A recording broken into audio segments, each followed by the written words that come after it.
Something you may not know about me is that I am a twin. That's us as babies, and this is us now. Some people say that twin babies share the way they babble, almost like a secret language. While the video is adorable and entertaining, it also expresses something implicit in all language, namely a need for communication, to express ideas and to be understood by another.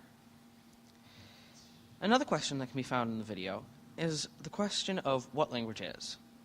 Another language isn't just different sounds in another order.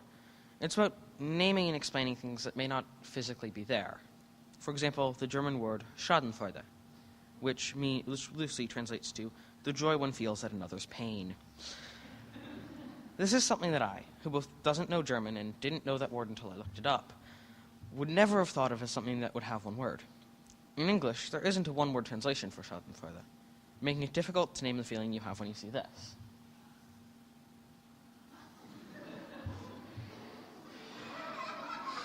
If people start to think about joy from another's pain more, a word would come into being to make it easier to think about. Language arises from a necessity to communicate. Understanding this can help you shape a language or to learn one, and I have developed and used this understanding to make a better language and to learn languages more efficiently. There is great beauty in the range of languages, which allows for a huge variety of literary and cultural achievements. However, it may sound completely and utterly useless to make a language that, realistically, only you can or ever will speak, read, or write. However, it can be a fun project that can change the way you think about language and can also be a way to artistically express oneself. The first time I tried to properly learn to make a language, sometime late last year, I searched some things up, coming across some website or other. On the page I came across were some symbols along these lines.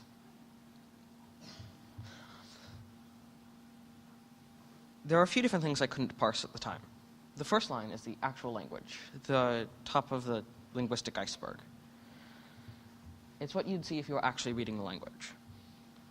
The second is called IPA, which tells you how to pronounce the text. This is a bit of the linguistic iceberg just below the water. Not that much deeper than the surface, but still important. The third is called a gloss, which gives the meaning of the sentence, the bottom tip of the iceberg, what it's actually telling you. Each of these layers is important to the understanding of the sentence. It took me a bit of time to learn the terminology and symbols, but the terminology and symbols are very much shared with linguistics, which opens a metaphorical window into the subject, and linguistics is something I find very interesting to learn about. Linguistic understanding can be gained through learning the words and the ways of marking text used in the field of linguistics, allowing you to read and relatively easily understand basic linguistic articles and books. And it has also given me some insight into language itself.